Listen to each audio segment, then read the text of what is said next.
Well, good evening.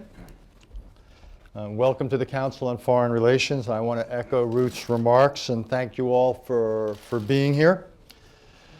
And we're thrilled to have such a strong lineup for the corporate conference this year. With that, let me though turn to the Prime Minister of the Republic of Turkey and welcome him to the Council on Foreign Relations. Not for the first time, I should add.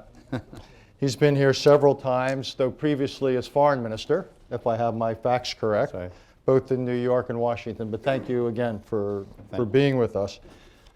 The Prime Minister, though, has not come alone. This is, the delegation is extraordinary by any measure. It includes, among others, my old colleague, friend Ali Babacan, who's the Deputy Prime Minister with particular oversight for things economic in Turkey. The Minister of Finance is with us. I believe the Undersecretary for Foreign Affairs, if I remember correctly. Turkey's two ambassadors, if you will, in this country to the United States, as well as the permanent representative to the United Nations. And the Mayor of Istanbul, I believe, is with us as well. Right. Fantastic. And they are with many of their colleagues. Again, we're honored and thrilled to have so many of you here. Let me say one or two things about Turkey. The Republic of Turkey is and has been unique. It's at the crossroads of Europe, Asia, and the Middle East. Today now it's a country of more than 80 million people. Its GDP is somewhere above 800 billion with a B, roughly 18th or so, 17th, 18th in the world. Indeed, the Prime Minister is here for many reasons, but I don't think it's a misstatement of his visit to say that a principal reason of his being here is to promote U.S. investment in Turkey and U.S. trade with Turkey. As for things political, the Prime Minister's party, the AKP, or the Justice and Development Party, has been ruling Turkey now for over a decade. It currently holds just over 300 seats in Turkey's Grand National Assembly. It obviously holds the presidency, and it is, let me say, the favorite in the run-up to the June elections. The relationship between Turkey and the United States has been important for a long time, but to be candid, it's also been uneven for a long time. I know this from personal experience as I worked on and with Turkey many times while I was in the U.S. government, at the State Department, and at the White House. And we've had difficulties over past decades regarding Cyprus and Greece, the involvement of the Turkish military in the political sphere, and its role in the 2003 Iraq War. There, though, as well, have been moments and years of close cooperation between our two countries. Obviously, Turkey's entry and membership in NATO. It's fighting alongside U.S. troops in the Korean War. It's playing a central role in the Gulf War, 25th anniversary of which we mark this summer. I would say today that U.S.-Turkish relations remain important, but also often difficult. There is real concern here, and I'll just get it out there, and then the Prime Minister and I will discuss it, and then we'll open it up to you. There is concern in this country about Turkish democracy, the state of Turkish democracy, and the trajectory of Turkish society. And in the realm of foreign policy, there are differences and worries, both about things Turkey is doing and at times not doing. So there's no shortage of things to discuss. And again, we are very pleased to have the Prime Minister of Turkey with us this morning. He and I will start. I'll ask the easy questions, and then we'll open it up to you all to ask the tough ones. Let's start with the economic. It seems to me that that's fair, given the purpose of your trip. If my statistics are right, and I'm sure at least two of the gentlemen in the front row will correct me if they're not, Turkey is growing these days at plus or minus 3%.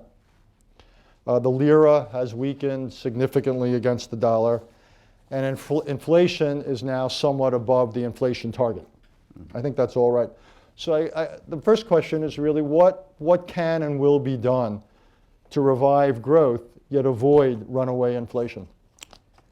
First of all, thank you very much. It is nice to be here back in CFR. Yes, Turkish economy is in fact a success story in last 12 years. In 1990s, the world economy was growing and expanding, but unfortunately, the performance of Turkish economy was very poor. Per capita income and GDP did not change. In 10 years, almost, it was same, around 2,500 to 2,700 from 1991 until 2001. After economic crisis in 2001, there was a huge earthquake in Turkish economy, and there had to be several structural reforms.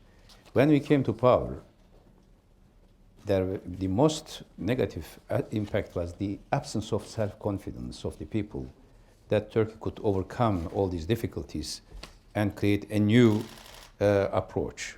Our government, for the last 12 years, tried to revive this self-confidence and make structural reforms, not only in economics. Free economy cannot function if you don't have proper democracy. There has been several democratization packages parallel to this economic growth.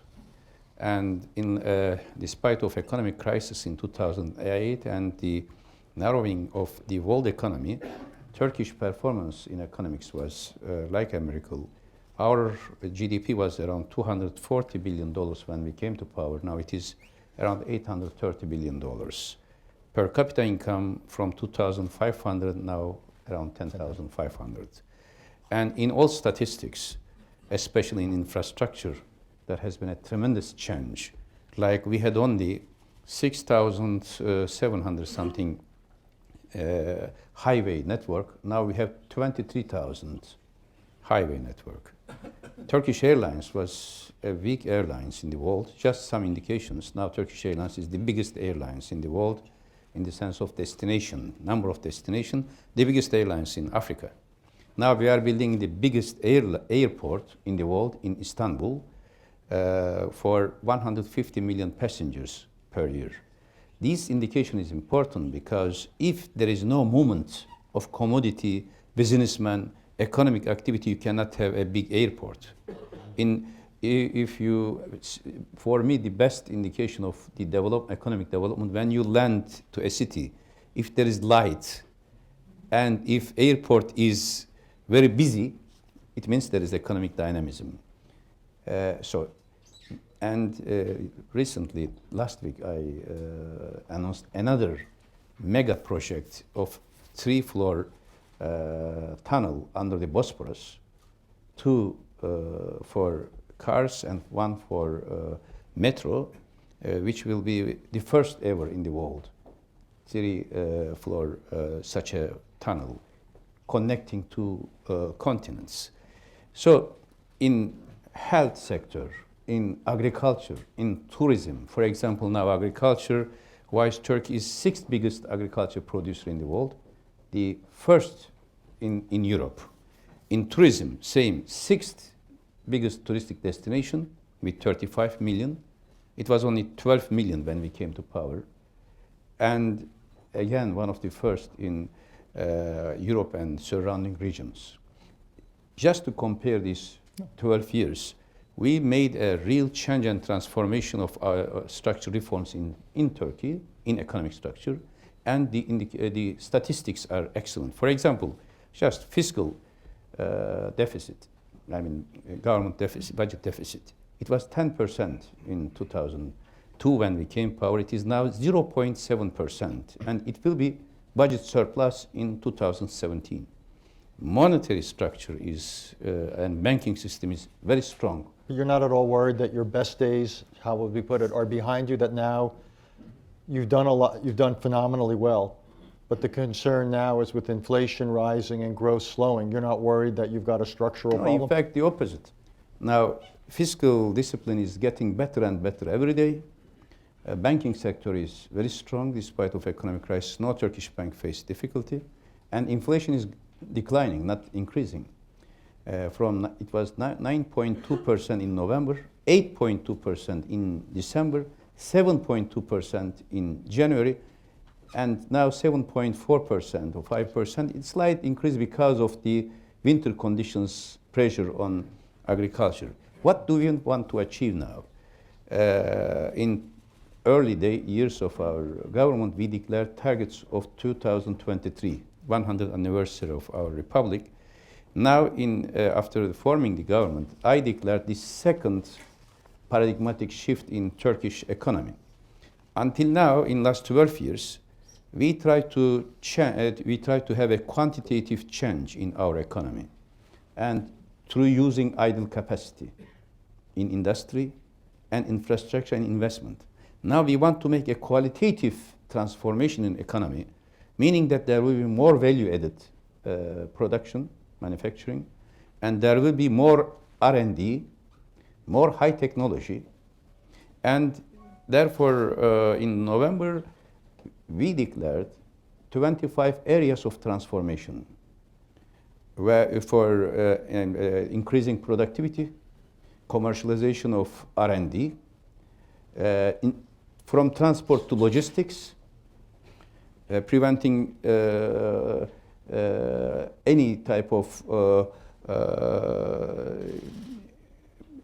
corruption and other means of overshadowing the economic procedures, and several 25 areas of transformation.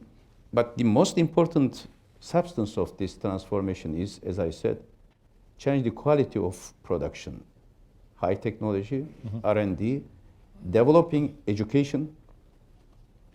When we came to power, average schooling was 7 years. Now it is getting 14 years. And when we came, it was 70. There were 76 universities. We have now 176 universities. But in the university education, we want to make a change, more R&D and more scientific research, working together with the business sectors. So in this new phase, until 2023, we want to reach $2 trillion GDP, and until 2018, our target with these 25 transformation areas and 1,300 micro measures, we want to achieve to $1.3 trillion. These are tasks, of course, when you look at the crisis and decline in world economy, this seems to be quite ambitious. But with many of our targets in 2002 were ambitious, and today we have realized these. Turkish growth is, yes, you are right, is less than what we expect, 3%. But it is 3 times more than the average of Europe. It is 1.2% in Latin America, 2.5% in Europe, but emerging Europe, let me say, and even more than Asian economies, except China and India. So our performance is much better than the world average and much better than OECD average. We are the second fastest growing country in Europe and third fastest in OECD. But we are not satisfied with this 3%. Definitely, we want to make it 4% at least this year, and 5 and 6% in subsequent years to achieve these goals. Fair enough. No, it is a remarkable change, and the 10,000 plus GDP per capita is impressive.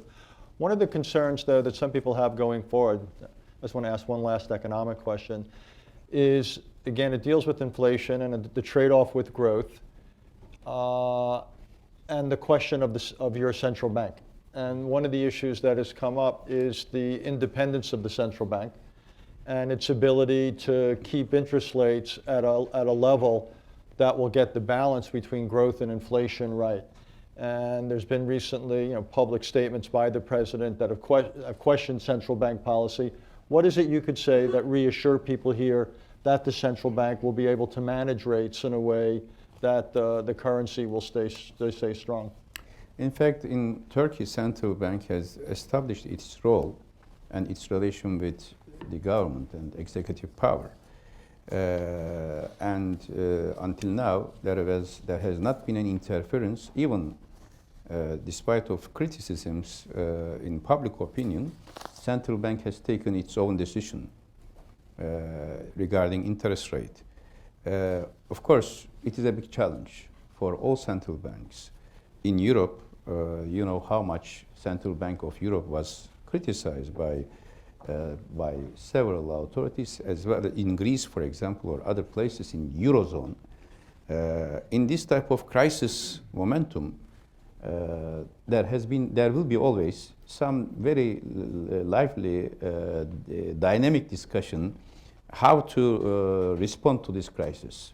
In democratic societies, it is natural. But how central bank is functioning, that at the end of the day, that is important. And here, what we need to understand is that, yes, central bank is independent, and it's taken its own decision. Former vice president of central bank is here. One of the member of committee is here with us, but they have had this experience working very efficiently.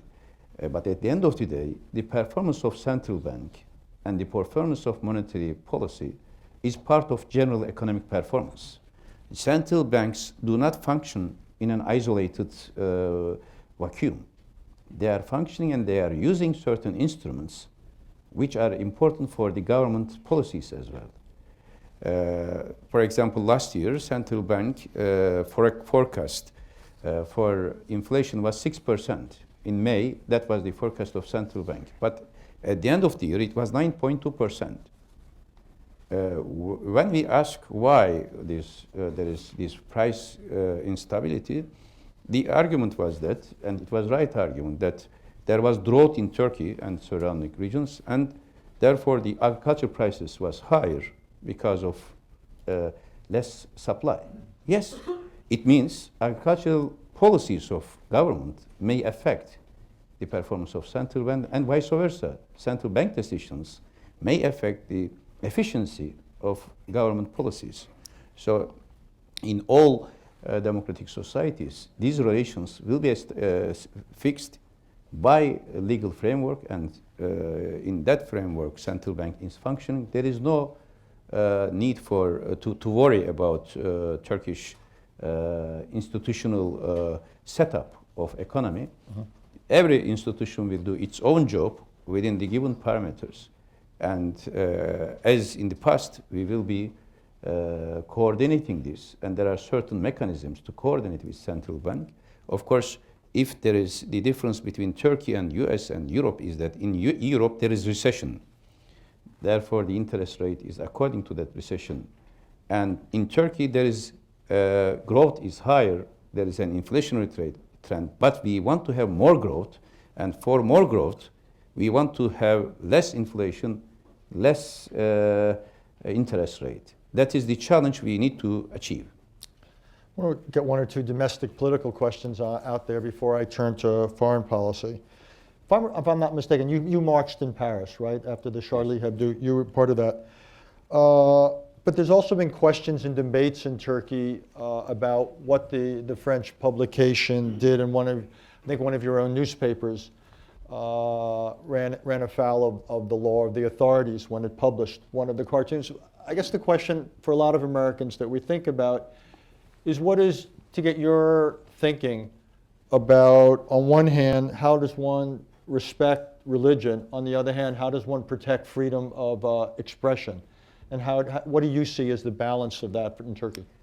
Of course, as an academician, for me, one of the most important values is freedom of speech. In academic life, if you don't have freedom of speech, you cannot produce anything.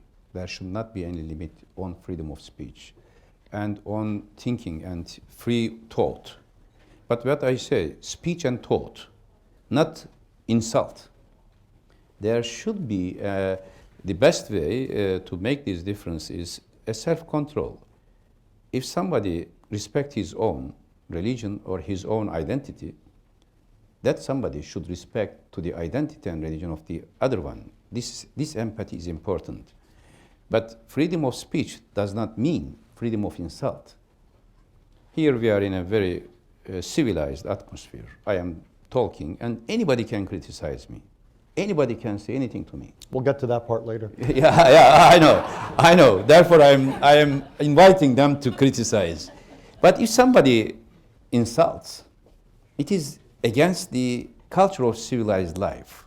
Or I can defend myself or my position, but if I, looking at someone, assume that he's from a particular religion, and looking at him or her, insulting that religion is not only insulting that religion, but insulting that personality. Who decides Sure. that? Who decides that in a democratic society? The social values will decide. That's more important. It might be in some social atmosphere, some words might not be as insulting as others. But the belief and certain values are part of the identity of every individual, and respect to the dignity of individual is a civilized value as well, like freedom of speech. If somebody insults Prophet Muhammad or Jesus in our presence, it is not only insulting that. Why do we use insult? Language. Language of hatred should not be used. In a civilized democratic society, there should be any criticism but not insult. This is the main difference. For us, Turkey, for our society, for centuries, we lived in a multicultural, multi-religious society. Jews, Muslims, Christians lived in the same street, next to each other. In Istanbul, I know you came several times, and I am very happy to hear that you also visited 10 days. When you go to certain streets, mosque, synagogue, and church are wall to wall.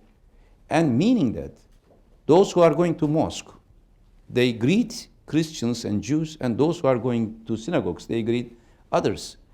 There, in such an atmosphere, there will be no culture of violence and culture of insult.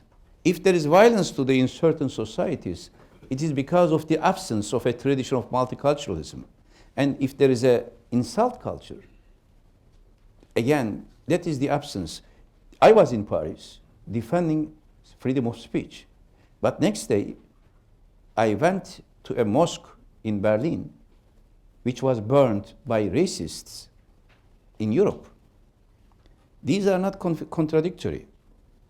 We have to respect dignity of our counterparts, but at the same time, we have to give full right of freedom of criticism, not freedom of insult. Also on the domestic side, the so-called domestic security package, why is something like that necessary? Why is there so much concern about placing a ceiling or limiting the right of assembly and the right of protest? What's the consideration there? I wish to have the English translation and give to all the audience here about this law. What is the substance of it? It is not just security. It is security and protecting liberties law. Why? Because in last year, 6th and 7th October, after we established the government, there were several violent terrorist attacks in cities, especially in southeastern Anatolia, by certain terrorist groups. They used Molotov cocktails to burn houses, and some young people being killed. And during demonstrations, they used certain methods, as if they are demonstrating. They were not peaceful demonstrations. And based on all these very alarming experiences provocated by some circles, like creating an atmosphere like in Syria or Iraq, we decided to take certain measures. But these measures, the basic criteria, that was 7th of October, 15th of October, I got a briefing from Ministry of Domestic Affairs, and the basic criteria is EU standards. In this package, there is nothing contradictory with EU standards. Before, for example, Molotov cocktails, it is prohibited everywhere in Europe, everywhere in the United States, and in certain states here in US, there is a very high penalty for these, $2 million penalty and 4 years penalty. In Britain, 3 PKK supporters, because of using Molotov cocktail, was charged for 14 years. In Turkish case, in our case, there was no direct reference to Molotov cocktail, and therefore, these people not doing demonstration, doing violent action, were using Molotov cocktails, and several young ladies were burned in the past. What we are doing in this is we are prohibiting Molotov cocktails to be used in demonstrations.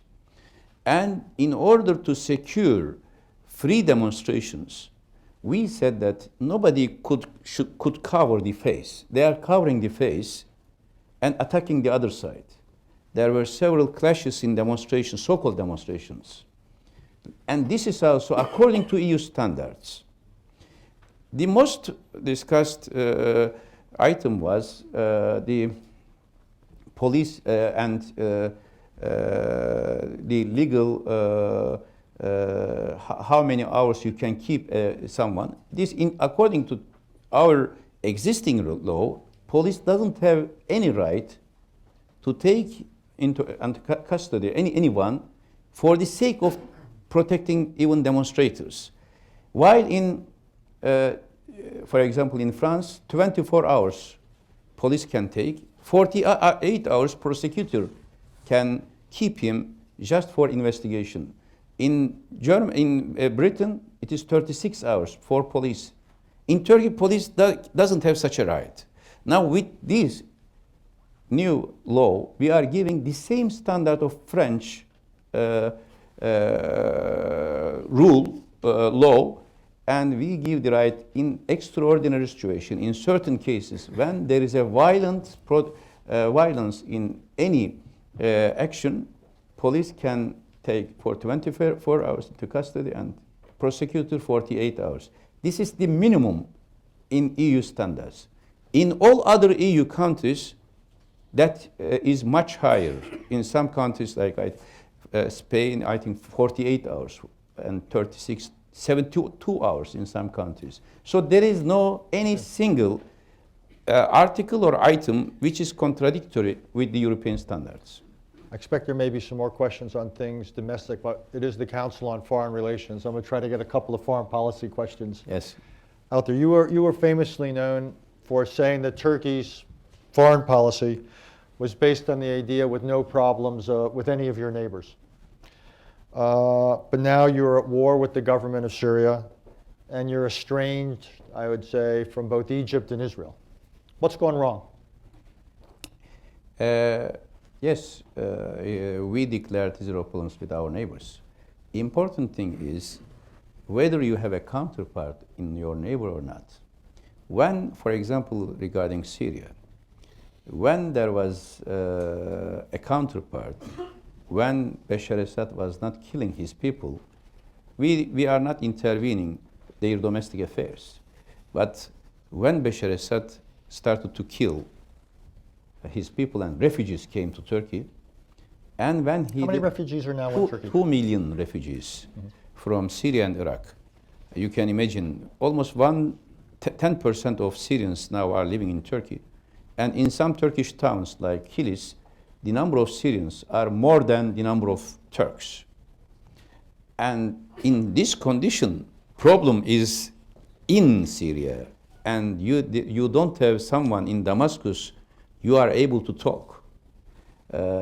Because despite of all of our efforts to convince him not to use his army against the people, he used chemical weapons, he used Scud missiles against civilians.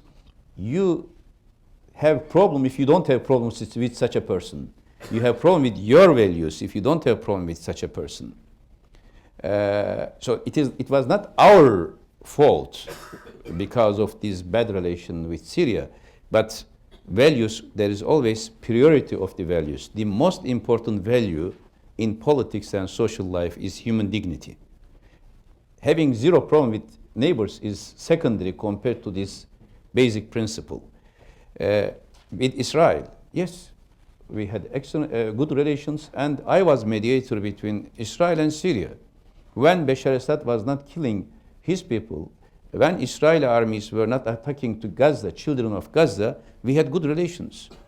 And in 2008, December, we were very close to a final settlement between Israel and Syria. December 8, I still remember the date. Israeli Prime Minister Ehud Olmert stayed in residence of Prime Minister then Erdogan in a room. In the other room, we were talking with Bashar Assad by phone to finalize the deal. Telephone mediation, let me say.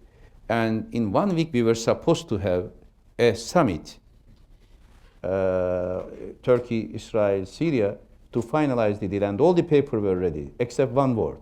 And I was given the task to complete this in 3 days. When we completed this Friday evening, Saturday morning, Israeli army attacked Gaza and hundreds of Gazan people were killed. So it was not our choice. We did everything to have good relations with Israel, with Syria, but it was not our choice.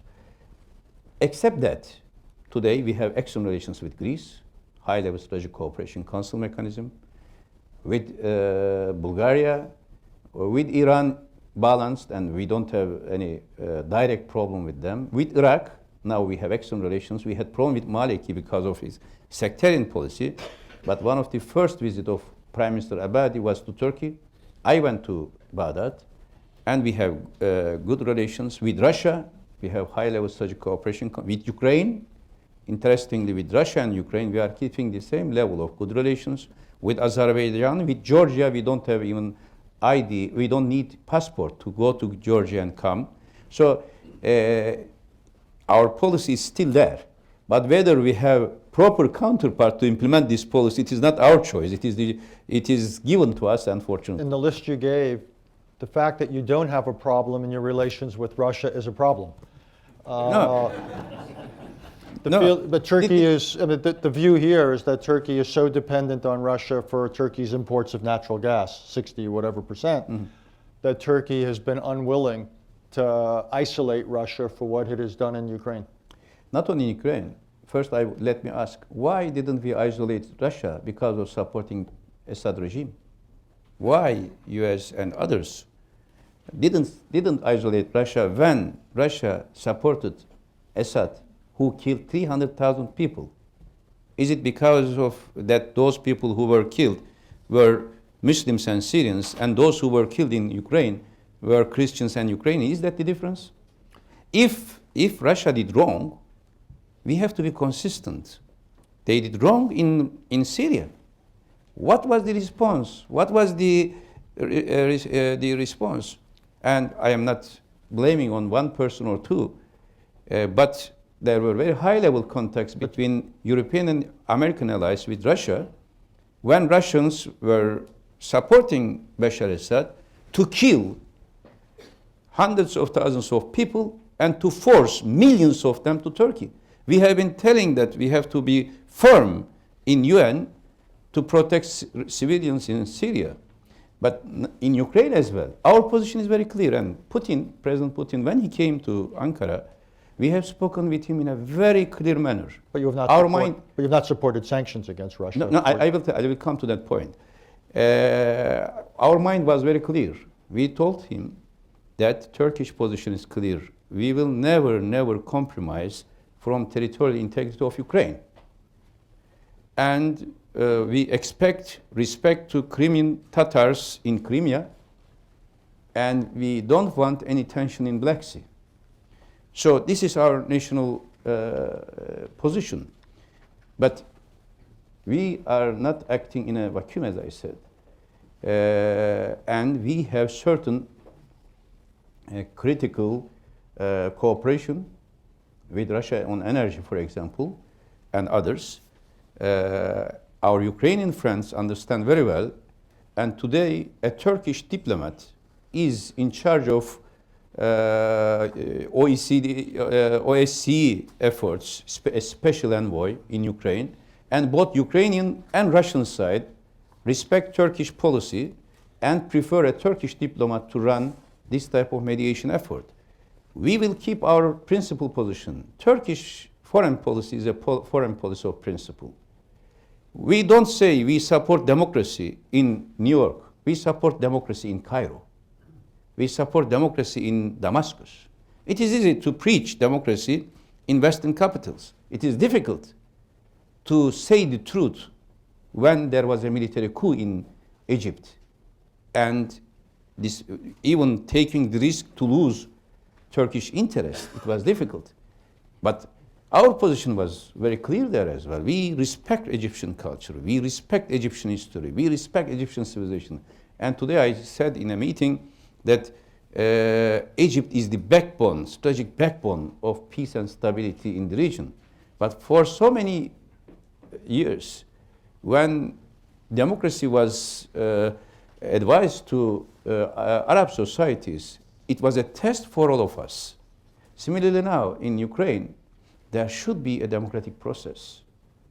Ukraine is our strategic partner, and Russia is our neighbor. Turkey is the only country neighbor to both Ukraine and Russia and having access to Crimea. We cannot risk everything based on certain processes which we didn't initiate, which we were not consulted. In EU, I raised as Minister of Foreign Affairs about Ukrainian issue. We support Ukraine. We will defend the territorial integrity of Ukraine. But nobody consulted us, although we were neighbor to Ukraine, nobody consulted us about what will be happening in Ukraine. When this is, of course, another criticism I am raising. After a while, if you do not prevent a crisis at early stage, you have to be ready for a much bigger problem in the future. Unfortunately, we were not, when I say we, I mean our allies in NATO, Transatlantic Alliance, we were not very efficient to prevent a crisis at early stage. In 2008, Georgian crisis, it was easy to say something from outside, but Georgia is our neighbor. When the crisis in Georgia did emerge, Prime Minister Erdogan then and all of us, we went immediately to Georgia, Tbilisi, and to Moscow in order to ease the tension. As a growing economy and as a stable democracy, Turkey doesn't want to see any instability around itself. We want to see stability and easing the tension. That is mainly why we are approaching to Ukraine in this framework. I will show uncharacteristic self-restraint and just raise two other questions. One deals with one the Middle East, one with Europe. I'll do the European one. Do you think in your career you will ever see Turkey in the EU?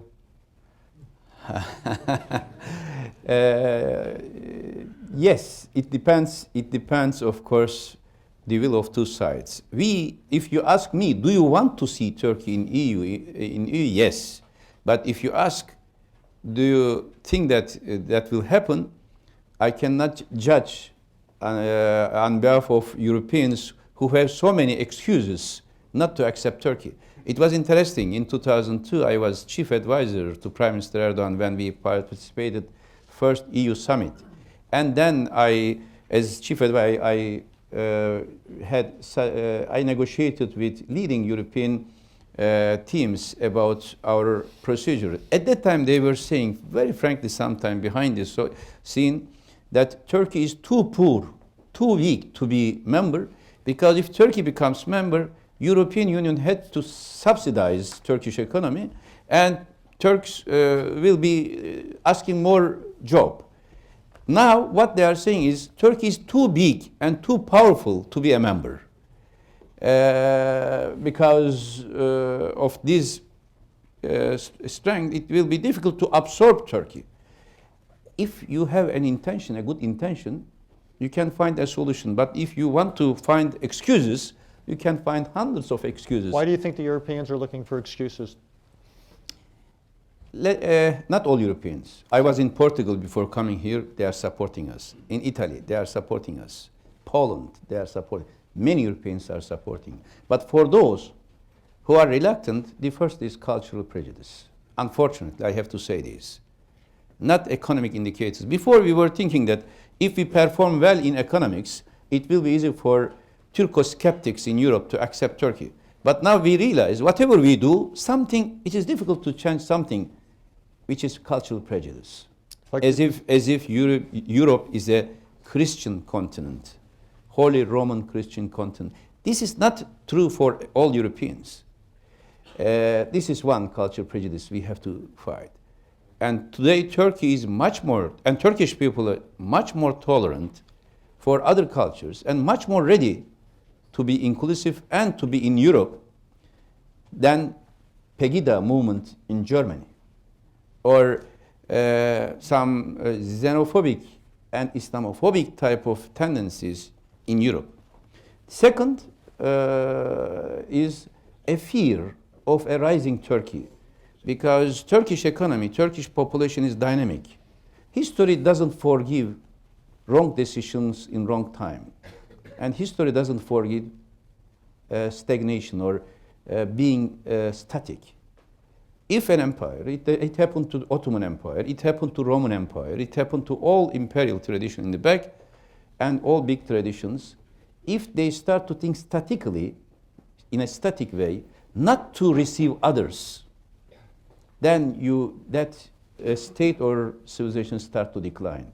The most historic turning point of Roman Empire was the era of Marcus Aurelius, who tried to transform Roman society. But when it was not possible to be more inclusive, based on Stoic philosophy, but when it was not successful, Roman Empire started to decline. Similarly, now, European Union, unfortunately, they had a choice. They are at the threshold of a choice.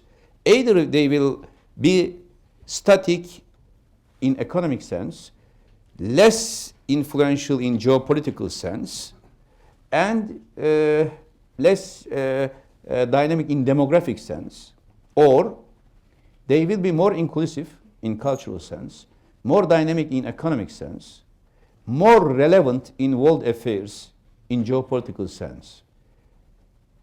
Taking Turkey into Europe is a choice between these two Europe. If they want to have the first choice, they will not accept Turkey. If they want to have the second choice, geopolitical relevance, dynamic and competitive economy, inclusive culture, they will accept Turkey. It is not a test for us anymore. We passed our test with economic performance, with all the criteria, democratic criteria, etc. Now it is the test for Europeans to decide which type of Europe they want. And we are expecting their decision. Whenever they decide, we are ready. That seems as good a point as any to open it up for questions from our members. It's on the record. Just wait for a microphone. Please keep your, identify yourself and keep your question relatively succinct. I see a hand up over there, but I don't have my glasses on. Very much, Mr. Prime Minister. David Rifkin from Debevoise and Plimpton, also president of the International Bar Association. One of our members, the Union of Turkish Bars, comes to very different conclusions about the internal security bill and whether it complies with international standards. For example, there's not just a 48-hour limit on police holding individuals, but governors and other administrative officials may hold people. The ban on covering one's face would apply even in the event that the police sprayed the protesters with pepper spray. And they have other criticisms of it so that it does not meet UEO standards. But in addition, they have pointed out that the government is taking steps to bring control of lawyers, regulation of lawyers under the judiciary, which the government controls, rather than maintaining them as an independent profession, which is very important in preserving democracy. Why is the government taking steps to control the regulation of lawyers? First of all, I know all the text of the law, and we discussed in the cabinet hours and hours. Do you know what they mean by this giving the right of decision to governor? Not governor, not higher authority. Instead of giving this authority to police, because police is a man with gun, and he might be nervous. He might be in a situation which he can decide on its own. The law says the decision will be taken by prosecutor.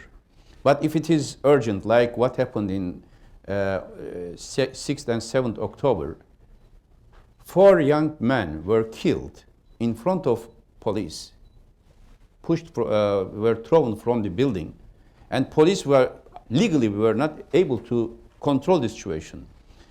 What we are saying is that not police, but a higher civilian authority will decide temporarily until prosecutor comes or takes the decision.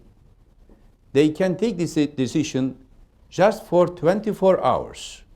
If you give this to police, it will be much more difficult to control. And you and I, all of us, we know how the rules are in the United States. Assume that you are driving a car. You are driving a car. If a police here in New York stops you, you stop. And he can check. And you have to keep your hand. You cannot move your hand. Is that right? In Turkey, a police, even if there is a intelligence report that a car is carrying a gun or bonsai type of materials, a police cannot stop and check. He has to take decision from the court. And court says, bring me the evidence, then I will give you permission. We have realized that because of this, it was impossible to act proactively to prevent crime. In Europe and United States and everywhere, police has the right to check if there is if there is an information that there is something in the car. In existing Turkish law, we don't have this. And our party brought this law in 2004 and 2005 with good intention. But now, after so many experiences, we realized that it is better to adopt American and European standards. And Turkey is not much more safe and secure than these countries when you have so many ISIS militants, maybe agents of Syrian regime, and terrorists from different groups. We have taken this caution. I can send you, please, our ambassador can send you all these information one by one about justification. About lawyers, I mean, the High Board of Prosecutors and Judges. You know, before 2010 referendum, constitutional referendum, this court was elected within a group, very limited group. What we did, our government did this in 2010. We said that since judges and prosecutors are the most respected people, they have to choose their own high board, not government, not just a small circle.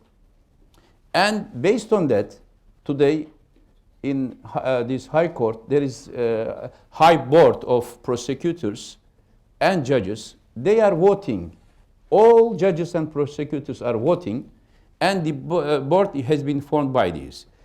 We, as the government, we suggested that one man, one vote, so that nobody could come together to monopolize this high board. But unfortunately, the Constitutional Court decided that it should be a list. Once it is a list, one group dominated high board, and this group had links and certain connections, networks in police and judicial system, and many journalists, many intellectuals, many politicians were arrested and were under risk because of this monopoly and domination in judicial system. This parallel structure, what we call. Now, there is, we didn't change the rule. There has been another election, and a group of different ideologies, Sunnis, Alevites, different sects, groups, leftists, rightists, they formed another list, and now they are in the board. They are not pro-government. They are not in one group or the other group. And that body is deciding what will happen. Independence of judicial system is very important, but also not independence only from executive power, but independence from the monopoly or domination of one group. If a seemingly religious group is dominating the judicial system or a secular group, not important, that is the end of the justice. Every judge should decide on his own or on her own, not based on a decision taken outside the court system. That is what is happening.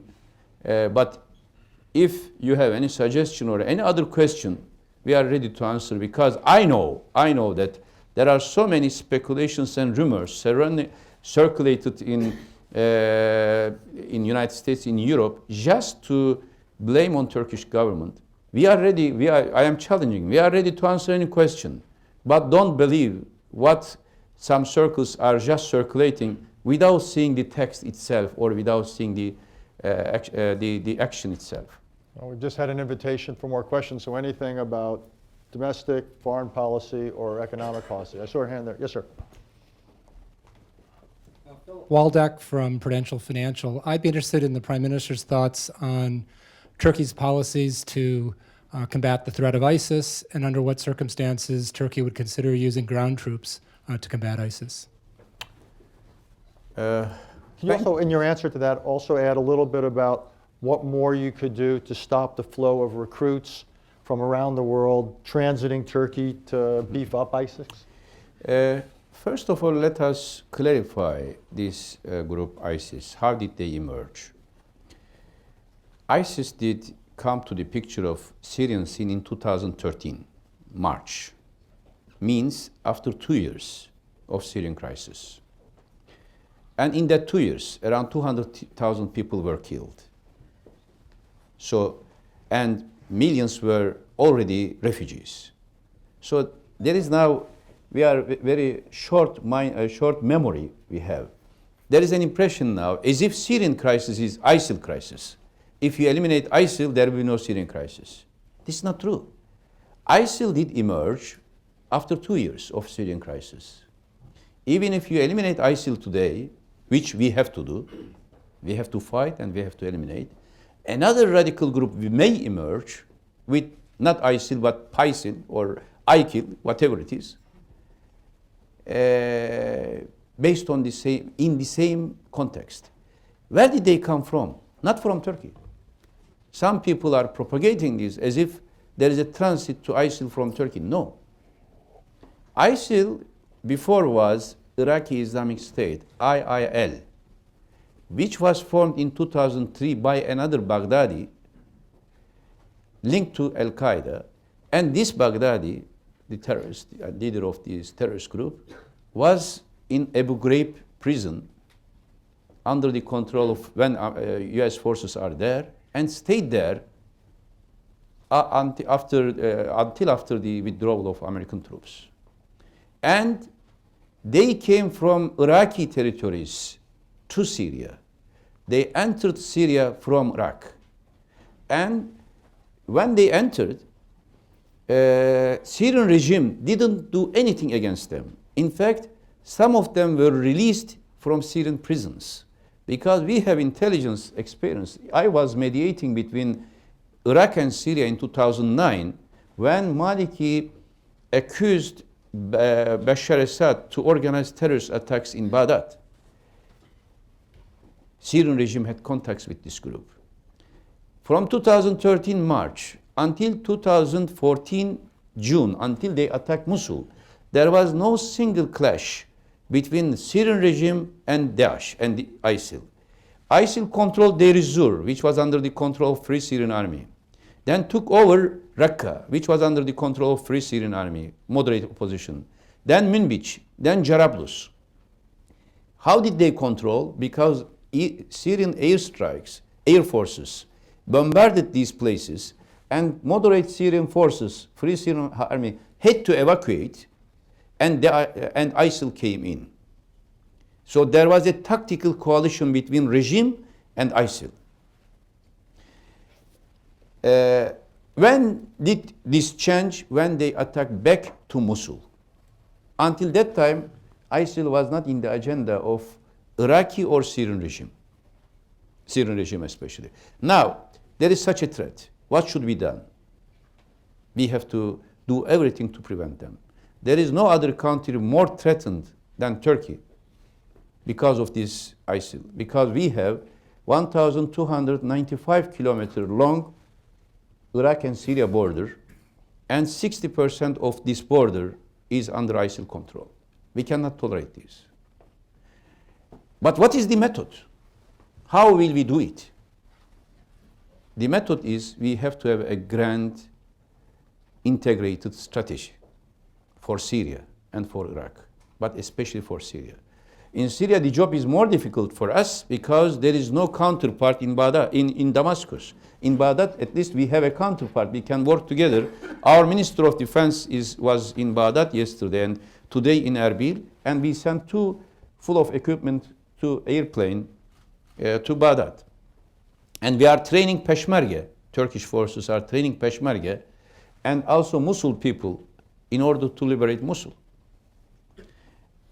But in Syria, with whom will you work? This is the question. We have been asking this question, and for the last 4 years, we have been telling to American friends, European friends, that moderate forces should be supported. There was no support to moderate forces. Because of this power vacuum, they took over the control. When did they become a real threat as an army, as if they are army, this ISIL? When they took over sophisticated American weapons in Mosul, which were left by Iraqi army back. Tanks, armored vehicles, heavy weapons of Iraqi army were taken by ISIL. Until that time, ISIL was, the balance of power between Free Syrian Army and ISIL was almost equal because of light weapons. But ISIL took these weapons. Many of them are American weapons. Of course, I don't blame United States because they gave this to Iraqi army, and Iraqi army left them in a few hours. They evacuated Mosul, and they took all these arms. Where is Turkey in this picture? We are victim of all this struggle. 2 million people. Because of Kobani issue, 200,000 Kurds came to Turkish side in 3 days. We received 200,000 Kurds escaping from Kobani. If we didn't receive them, they would have been massacred. We allowed Peshmergas to go to Kobani. We allowed Free Syrian Army to go to Kobani. Still, international media give an impression as if people are being killed in Syria because Turkey is not willing to make ground operation. Why we should do ground operation? Why Turkey should take risk if there is no grand strategy accepted by all? If American, European, or other ground troops are not there, why Turkey should send? Yes, one day we can send it. As last week we sent 600 military personnel, 40 tanks, 100 vehicles to make an operation 40 kilometers deep inside in Syrian territory to take our military and our territory to relocate a holy place, a holy tomb of the ancestor of Ottoman, founder of Ottoman state. And it was a very successful operation. I was in the headquarters of our army from 9 o'clock in the evening until 6 o'clock. We ran the operation. It was a very successful operation because it was a threat to Turkish national security. If there is a threat, of course, we will take action. Today there is a threat, big threat, but threat to all of us. And we need to have a concerted action together. What Turkey wants, first, equip and train moderate forces. Why? Because today Syrian people, innocent Syrian people, are being sandwiched by 2 brutal sides. But that will take years to get these people equipped and trained. It would have been much easier if it started 4 years ago. But unfortunately, our European and American colleagues, they were reluctant. They just observed. We, in every meeting as Minister of Foreign Affairs, I warned our colleagues that it is, if we do not train and equip moderate forces, there will be radicalization and there will be brutality of the regime. This Still, it is possible because on the ground there are around 60 to 70,000 moderate forces, I can say, which can change the balance of power. This is something important because putting two options to Syrian people is not fair. Either a radical, brutal terrorist group or a brutal regime. This is a very bad choice. We should not be legitimizing Assad because of the threat of ISIL.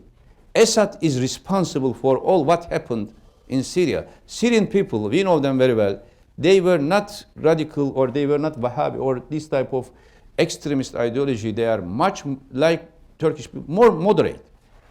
This happened because of these brutal attacks. First, equip and train. Second, safe haven. Safe haven for refugees. Enough is enough. Turkey paid $5 billion only for the Syrians living in our camps. You can imagine the rest are in the cities, which are much more costly. Third, air exclusion zone or no-fly zone. Because if we do not do it today, if Free Syrian Army attacks ISIL, Syrian regime will control Aleppo. Why Free Syrian Army is not fighting against ISIL? Because if they move from Aleppo to Raqqa to fight against ISIL, Syrian regime will bombard Aleppo and will take Aleppo. And for moderate forces, Aleppo is the most important place to defend. Therefore, they had to come to Aleppo to be withdrawing from ISIL. These are some elements of our strategy. We are ready to contribute. We are contributing. We are helping. Equip and train agreement between Turkey and US is a historic step. We will do even more, much more. But we want to see the end of the tunnel, the light at the end of the tunnel. Now, in a darkness of tunnel, it is difficult to make to see the final phase of this struggle. But I can say this coalition, our coalition, now there are more practical discussions, consultations, and we hope that we will work very closely against this terrorist threat. About the transit, whether Turkey, this is also a myth. It's a myth. It's a myth. I will give you. Not myth. I don't mean that it is not. There is no transit from Turkey. I don't mean that. Oh. But not from Turkey only. From Iraq, from other neighboring countries, and from Turkey. How can we prevent it? I will give you a striking example. 2 years, yes, 1.5 years ago, one European colleague of mine told me, Ahmed, can you prevent these people to go there? We are taking all the measures, I told him. But Turkey receives 35 million tourists every year. We cannot decide who is terrorist, who is not, looking at their face. So let us please prevent these people to leave your country. I don't want to give the name of the country.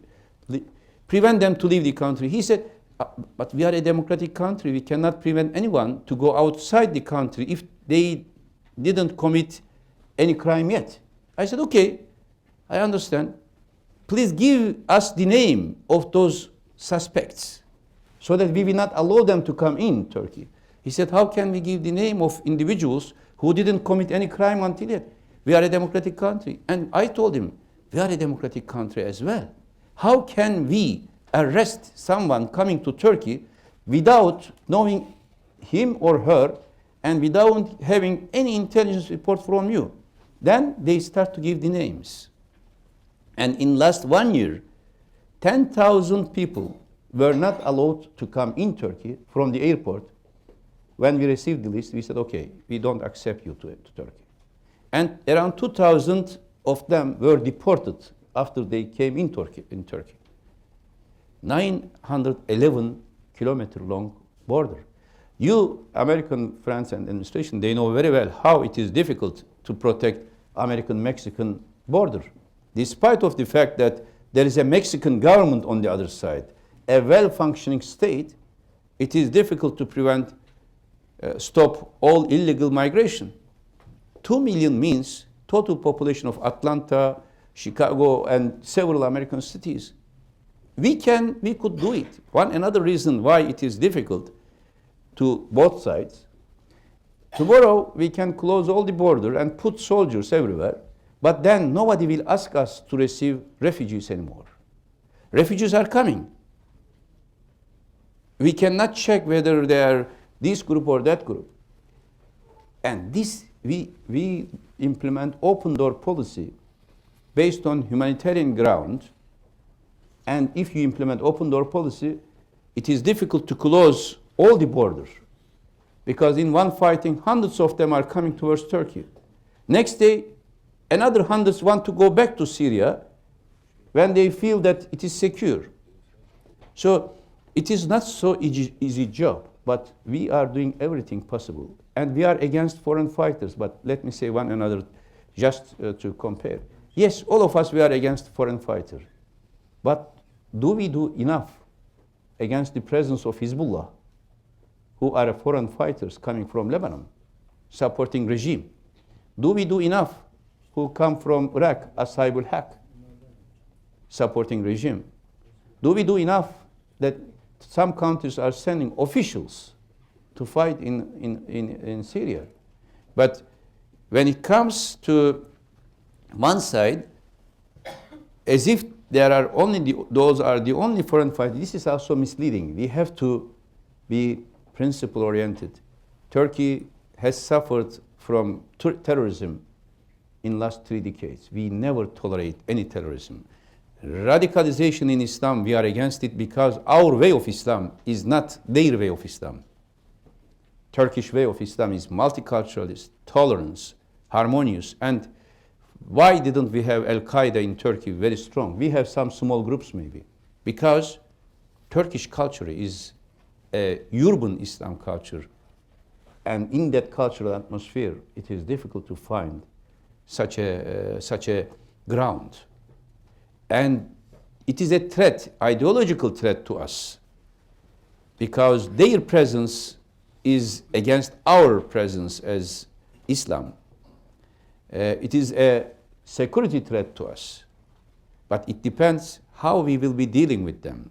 What we say is, see Syria and Iraq as a macro picture and develop a strategy one by one, and we should know what will be happening next day after we fight or we do any operation against Daesh, against ISIL.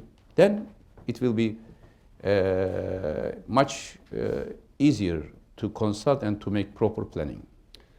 Mr. Prime Minister, I'd like to continue, but we've already gone over our allotted time, so we won't. I want to thank you. You've succeeded in making a complicated problem even more complicated. I didn't think it was Life is possible. complicated itself. It is. Human beings are complicated. So Again, I want to thank you for coming to us, to the Council on Foreign Relations tonight. I want to again say how honored we are for such a distinguished delegation to come here, and we wish you the best in your visit to the